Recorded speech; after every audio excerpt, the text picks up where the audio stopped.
हम सब जानते हैं कि हनुमान जी पवन पुत्र हैं, लेकिन क्या आपको पता है कि शास्त्रों में उन्हें शिव वीर्य क्यों कहा गया है? आखिर वो कौन सा क्षण था जब कामदेव को भस्म करने वाले महायोगी शिव भी अपने काम पर काबू नहीं रख पाए थे? क्या हनुमान जी का जन्म सिर्फ रावण को मारने के लिए हुआ था, या इसके पीछे भगवान विष्णु और महादेव के बीच कोई गुप्त समझौता था? सोचिए, जिस शिव ने कामदेव को जलाकर राख कर दिया, आखिर वो भगवान विष्णु के एक स्त्री रूप को देखकर इतने विचलित क्यों हो गए कि उनका तेज यानी वीर्य स्खलित हो गया? और सबसे बड़ा सवाल, अगर हनुमान जी शिव के ही अंश हैं, तो उन्होंने अपने ही आराध्य राम की दास्ता क्यों स्वीकार की? मालिक नौकर बनकर क्यों आया? आज हम शिव पुराण और वायु पुराण के उन पन्नों को खोलेंगे जिन पर धूल जमी है। ये कहानी साधारण नहीं है, ये रुद्र के हनुमान बनने की यात्रा है। कहानी की शुरुआत होती है उस समय से जब समुद्र मंथन हुआ था। अमृत निकल चुका था, राक्षस उसे छीनकर भाग रहे थे। तब सृष्टि को बचाने के लिए भगवान विष्णु ने एक ऐसा रूप धरा जिसकी सुंदरता की कोई सीमा नहीं थी, मोहिनी अवतार। संसार का हर पुरुष, चाहे वो देवता हो या दानव, मोहिनी को देखकर अपनी सुध बुध खो बैठा। लेकिन कैलाश पर बैठे महादेव समाधि में थे। उन्हें जब पता चला कि उनके प्रभु विष्णु ने कोई अद्भुत स्त्री रूप लिया है, तो शिवजी के मन में भी उस रूप को देखने की तीव्र इच्छा जागी। याद रखिए, ये वही शिव हैं जिन्होंने कामदेव को भस्म किया था। ये वही शिव हैं जो वैरागी हैं, लेकिन विष्णु की माया से कौन बच सका है? महादेव माता पार्वती को कैलाश पर छोड़कर भगवान विष्णु के दर्शन के लिए चल पड़े।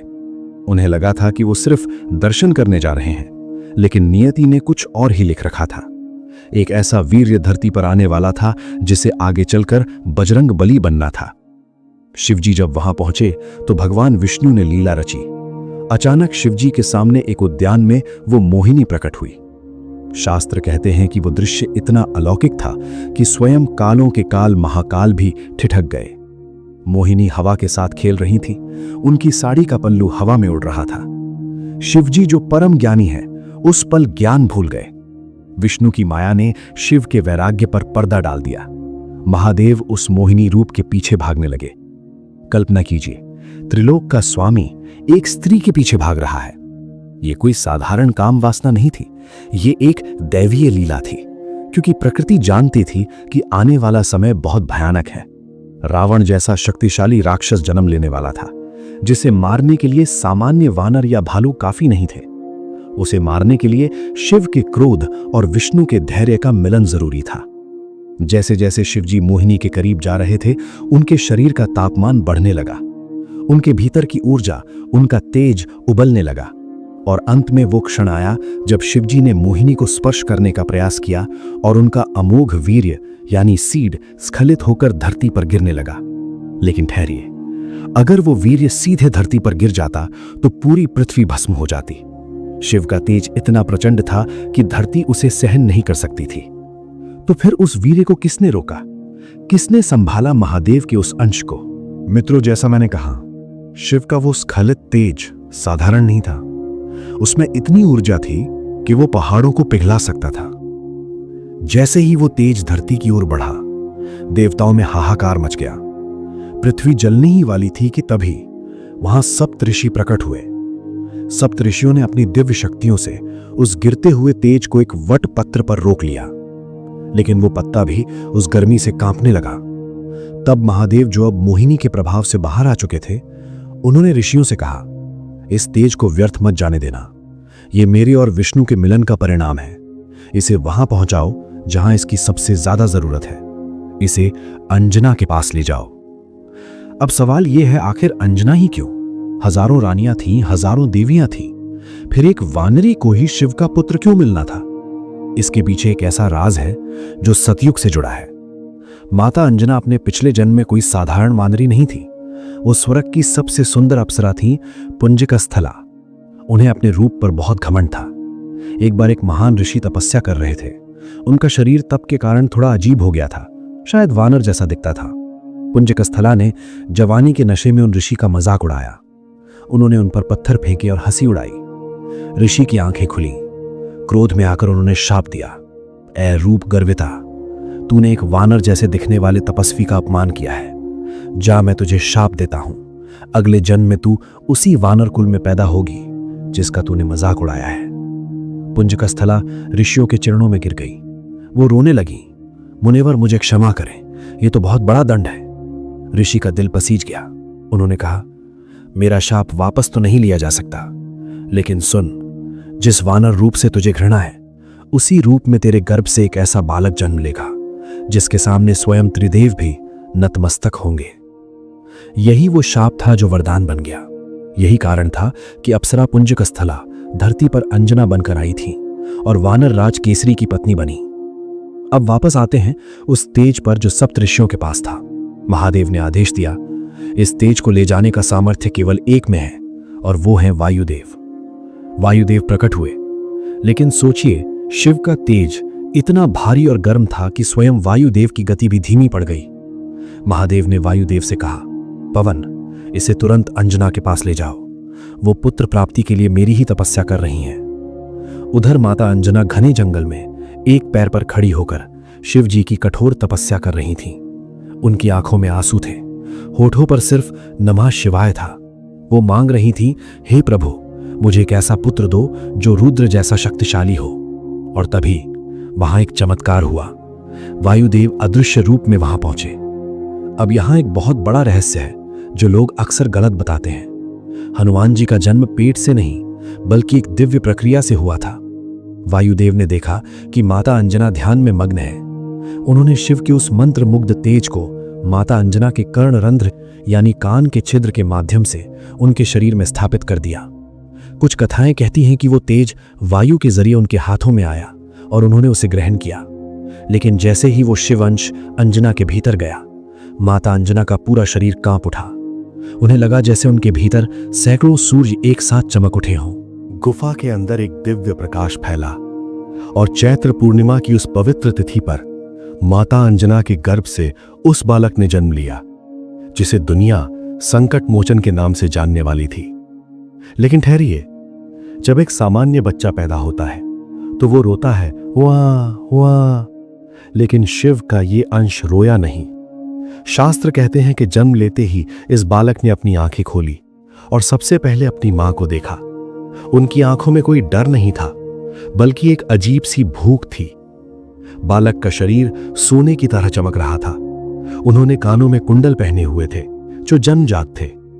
माता अंजना अभी अपने पुत्र को निहार ही रही थी कि बालक ने अपनी तोतली लेकिन भारी आवाज में कहा, मां, भूख, बहुत भूख लगी है। सोचिए, अभी नाल भी नहीं कटी है और ये बालक भोजन मांग रहा है। माता अंजना मुस्कुराई। उन्होंने कहा, पुत्र, तू अभी जन्मा है, ठहर, मैं तेरे लिए वन से मीठे और लाल पके हुए फल लेकर आती हूं। माता अंजना फल लेने जंगल चली गई, लेकिन उस रुद्र अंश की भूख सामान्य फलों से मिटने वाली नहीं थी। बालक हनुमान पालने में लेटे थे। उन्हें बहुत तेज भूख लग रही थी। तभी उनकी नजर गुफा के बाहर आसमान पर पड़ी। पूरब दिशा में सूर्य देव अभी अभी उग रहे थे, एकदम लाल, गोल और चमकदार। बालक हनुमान को लगा, वाह, आकाश में इतना बड़ा लाल फल, इसे खाकर ही मेरी भूख मिटेगी। और फिर जो हुआ वो भौतिक विज्ञान के नियमों से परे था। उस नन्हे से बालक ने अपने घुटनों पर जोर दिया, एक हुंकार भरी और धरती से सीधे आसमान की तरफ छलांग लगा दी। जय श्री राम। हालांकि तब उन्हें राम का नाम नहीं पता था, लेकिन ये शिव का वेग था। वो छलांग इतनी शक्तिशाली थी कि हवा का दबाव फट गया। धरती से हजारों मील ऊपर अंतरिक्ष में हनुमान जी वायु की गति से उड़ने लगे। सूर्य देव जो आग का गोला है, जिनके पास जाने से देवता भी जल जाते हैं, ये बालक हंसते हुए उनकी तरफ बढ़ा जा रहा था। सूर्यदेव ने देखा, ये कौन सा अबोध बालक है जो अपनी मृत्यु की तरफ आ रहा है। लेकिन जैसे जैसे हनुमान जी पास आए, सूर्यदेव को भी पसीना आ गया। उन्हें महसूस हुआ कि ये कोई साधारण बालक नहीं, साक्षात महाकाल का तेज है। उसी समय एक और घटना घट रही थी।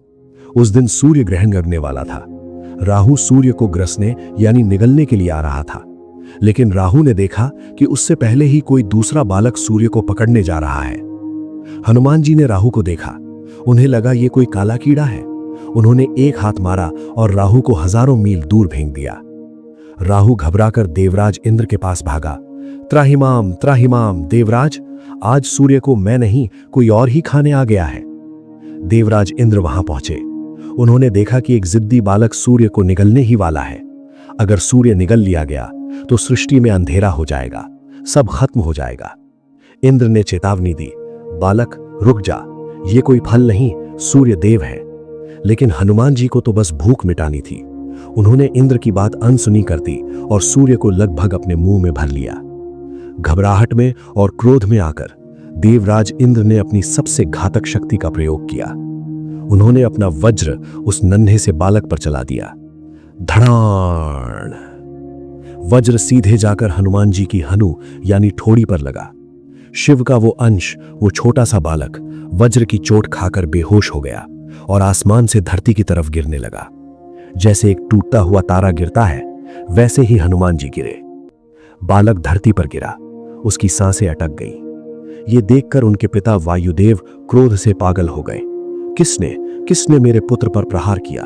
इंद्र, तेरी ये हिम्मत! एक पिता का दर्द प्रलय बन गया। वायुदेव ने तुरंत ब्रह्मांड की हवा रोक दी। सांस लेना बंद हो गया। पेड़ सूखने लगे, नदियां थम गईं, पशु पक्षी तड़प तड़प कर मरने लगे, यहां तक कि देवताओं का भी दम घुटने लगा। पूरी सृष्टि में हाहाकार मच गया।